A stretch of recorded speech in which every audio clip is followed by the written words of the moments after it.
Imagine for a moment that you are sitting in a spaceship. The stars are rushing past your window, a blur of white and blue, and the instruments on your panel tell you something utterly strange. The clock in front of you is ticking slower than the clock back on Earth. 1 second for you stretches out into a fraction longer for everyone left behind on the planet. Time, the one thing you thought was absolute, the thing that seemed to march steadily forward for all of us, is bending, stretching, and flexing like some strange invisible rubber band. This isn't science fiction. It's not some futuristic imagination. It's reality measured, calculated, confirmed, and it's a consequence of Einstein's theory of relativity. Time is not a universal river. It does not flow at the same rate for everyone, everywhere. Each observer has their own experience, and it depends on two things, speed and gravity. The faster you move, the slower your personal clock ticks. The closer you are to a massive object, the more your experience of time stretches. Aboard the International Space Station, astronauts age just a fraction slower than the people who stay on Earth. It is tiny, imperceptible in daily life, but it is there. A tangible, measurable difference in the passage of moments. Now, think about that. You always imagined that all clocks everywhere measure the same seconds, minutes, and hours, that they tick forward in perfect harmony, but the universe has no reason to care about your harmony. It only cares about events, about the relationships between things. What we perceive as now is not universal. Two people, moving differently or standing in different gravitational fields, do not even agree on the order of events. What you see as happening first, another observer might see as happening last. There is no single cosmic present that everyone shares. This idea is subtle, but it is profoundly disruptive to our intuition. We feel time as an unstoppable force. We schedule our lives, we mark anniversaries, we grieve the past and anticipate the future, and yet the universe does not keep this score. Time is not a universal yardstick. It is not some grand clock embedded into reality itself. It is a measure of change, personalized to your path through the cosmos. Let's consider a simple analogy. Imagine you are walking along a river. You have always assumed that the river is the same for everyone, one river moving at one speed, flowing from upstream to downstream. But now imagine that everyone else has their own rivers, each flowing at a different speed depending on where they are standing, whether the current is faster or slower, whether the water is warmer or colder. You might see a leaf drifting downstream slowly, while your friend sees it racing past at twice the speed. There is no single flow. Each observer has their own experience. The rivers exist, but they exist differently for everyone. That is how time behaves in our universe. Physicists often describe time as the fourth dimension, inseparable from space. And in this four-dimensional spacetime, there is no special now. Each person moves along their own path through this continuum, their own slice of reality. From your perspective, it seems as though events unfold sequentially. You remember the past, you anticipate the future. But in the grand architecture of spacetime, every event, past, present, future, exists equally. You are traveling along your own trajectory, experiencing only a fraction of the continuum at a time. Your now is merely a window into a vast tapestry where all moments coexist. This leads to a curious realization. If two observers are moving differently through space or residing in different gravitational conditions, their sense of simultaneity, their perception of what is happening at this very moment, will not match. You might be looking at two explosions in two distant galaxies and think they happened together. Another observer, moving at high speed relative to you, might see one explosion before the other. The universe does not enforce a universal ordering of events. Time is relative, local, dependent on the observer. Even more striking, consider the implications for causality, for the way we think about events leading to consequences. Our minds insist that one thing must happen before another. We feel a chain of cause and effect, but at the deepest level, the laws of physics themselves do not mandate a universal sequence. Forward, backward, the fundamental equations remain indifferent. The past is not privileged. The future is not predetermined. The flow of time is a perception, an emergent effect, not a built-in property of the cosmos. Feynman would often say, if you really want to understand the universe, you have to abandon the comfortable ideas you carry in your head. You have to look closely, mathematically and experimentally, and notice what reality is actually telling you, not what feels intuitively correct. And reality, in this case, is astonishing. Time is not a monolithic river. Time is local. It is personal. It is a path traced out by your own movement through spacetime. What you call now is the intersection of events you perceive, nothing more. This is why astronauts age differently, why GPS satellites need constant relativistic adjustments, and why our everyday intuition about clocks is fundamentally flawed. We live in a universe that does not tick uniformly. It is not a mechanical watch wound up by some cosmic hand. Time is flexible, dependent on motion and gravity, and ultimately, it is relative to the observer. The river we call time is not universal, not absolute, not the same for everyone. Every path through the universe carries its own current. And as you move faster, as you approach a massive object, that current stretches, bends, and flows differently. There is no privileged moment. There is no single now. Only your experience, only your slice of reality, only your journey through the continuum of spacetime. Let's take a closer look at the universe, the real machine behind everything, the one that doesn't care what we think. You might assume that time is a strict order, past first, then present, then future. You might imagine the universe keeps careful track, ensuring that causes always precede effects, that moments march forward in perfect sequence. But physics is far more rebellious than our intuition allows. Consider this. If you film two particles colliding, if you replay the video backward, physics doesn't blink. The equations governing motion work just as well in reverse. Momentum, energy, the very laws of motion. Nothing changes. It doesn't matter whether the clock moves forward or backward. The particles obey the same rules either way. From the universe's perspective, the past is not special. The future is not privileged. There is no intrinsic arrow directing events forward. It's a strange idea, isn't it? Everything we feel about time, memory, expectation, cause and effect, appears to contradict this.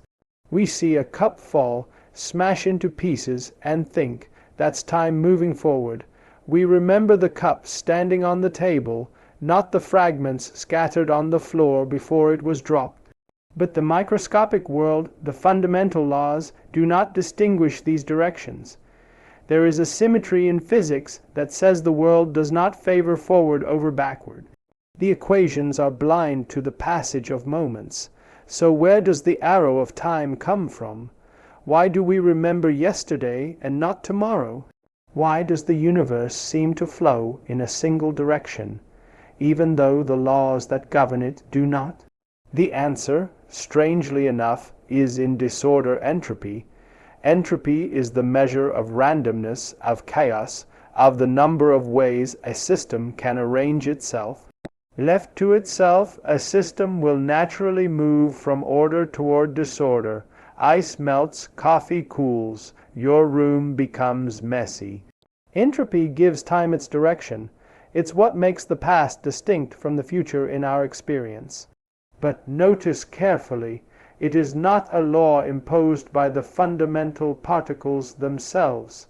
It is a statistical effect.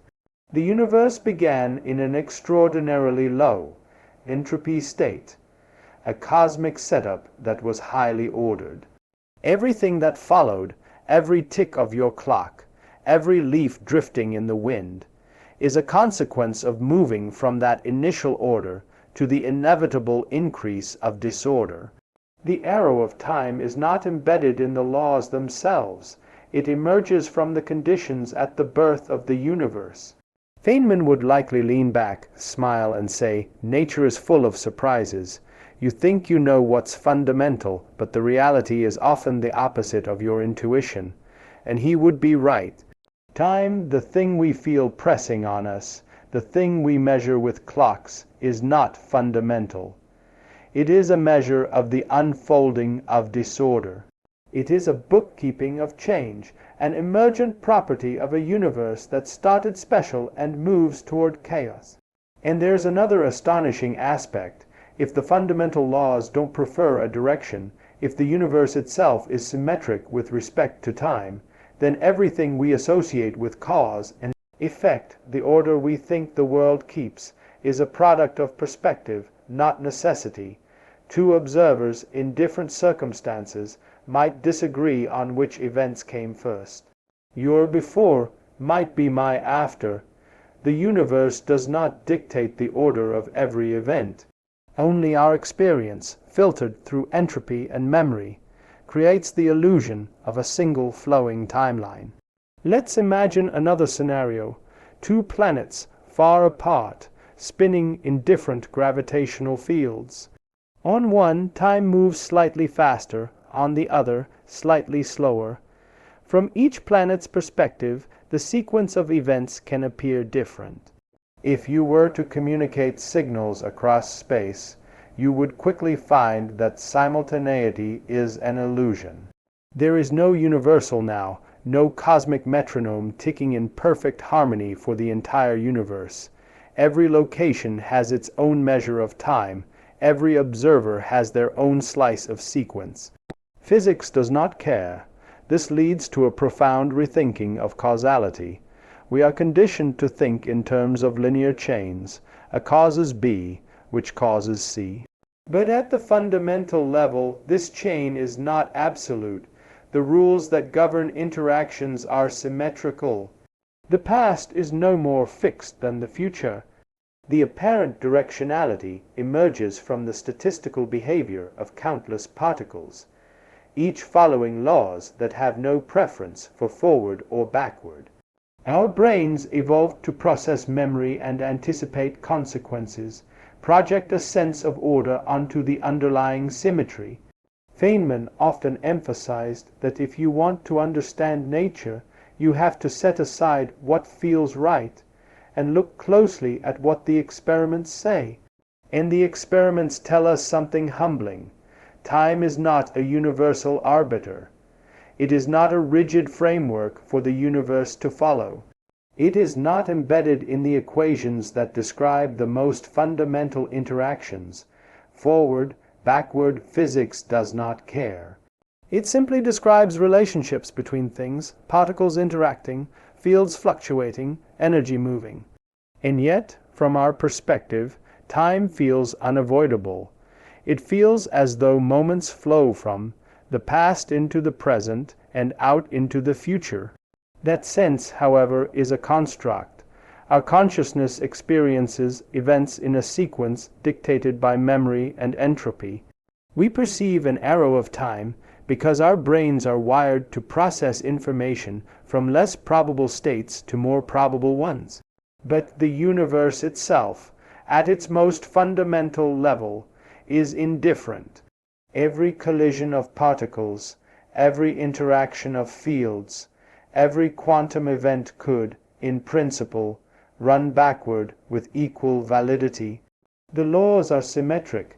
The arrow of time, the flow from yesterday to tomorrow, is not written into the structure of reality. It is a consequence of initial conditions, statistical behavior, and the perspective of an observer embedded in the system. It is a beautiful, unsettling, and humbling realization. The universe does not care about our sense of past or future.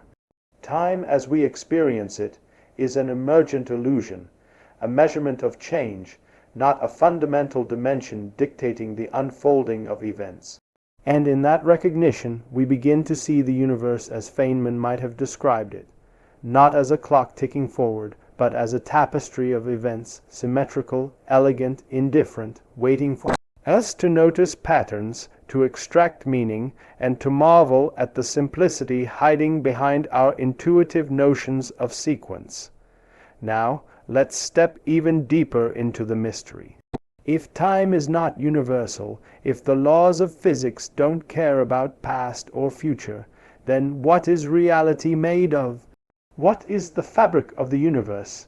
It turns out it is not made of flowing moments or ticking clocks. It is made of events, simple, discrete interactions that occur at precise points in space and time. The universe is not a movie playing frame by frame. It is more like a vast network of events, all existing together, a cosmic mosaic where everything that has happened, is happening, or will happen, is already laid out. Imagine the universe as a book, a giant book written in the language of physics. Each page is an event, each word a particle interaction. The entire story exists simultaneously. From the Big Bang to the distant future, every event is inscribed in the structure of reality. You are reading one page at a time, and your consciousness experiences these pages sequentially, giving you the impression of a flowing narrative. But the book itself is already complete. The events do not happen in the sense we normally imagine. They simply exist, and we move through them in our own subjective experience. This concept is sometimes called the block universe. In this view, past, present, and future are all equally real. The Earth's formation, the rise of civilizations, your childhood, and your eventual death, all exist in this four-dimensional spacetime. The passage of time is not a property of the universe. It is a property of your perception, the way your consciousness moves along a particular path through the network of events. From the outside, there is no flow, no universal clock ticking forward. There is just structure. Let's consider a single particle. Its position and momentum evolve according to the laws of physics. At a fundamental level, these laws are symmetrical with respect to time. The particle does not experience the past or the future. It interacts, it changes state, and in doing so, it becomes part of the network of events. Now imagine billions of particles interacting across the cosmos. Each one contributes to a complex web of events, a tapestry that is timeless in its existence, but rich in structure. Time emerges not as a fundamental property, but as a way to organize this tapestry from the perspective of an observer embedded in it. Quantum mechanics adds another layer of wonder. At the smallest scales, particles do not have definite properties until they interact. Their reality is not a continuous flow. It is a collection of discrete events, each one a resolution of possibility into actuality. Reality, in this view, is not a stream of moments passing by, but a set of interactions, events that define the universe. Time does not drive these events. The events themselves give rise to the appearance of time.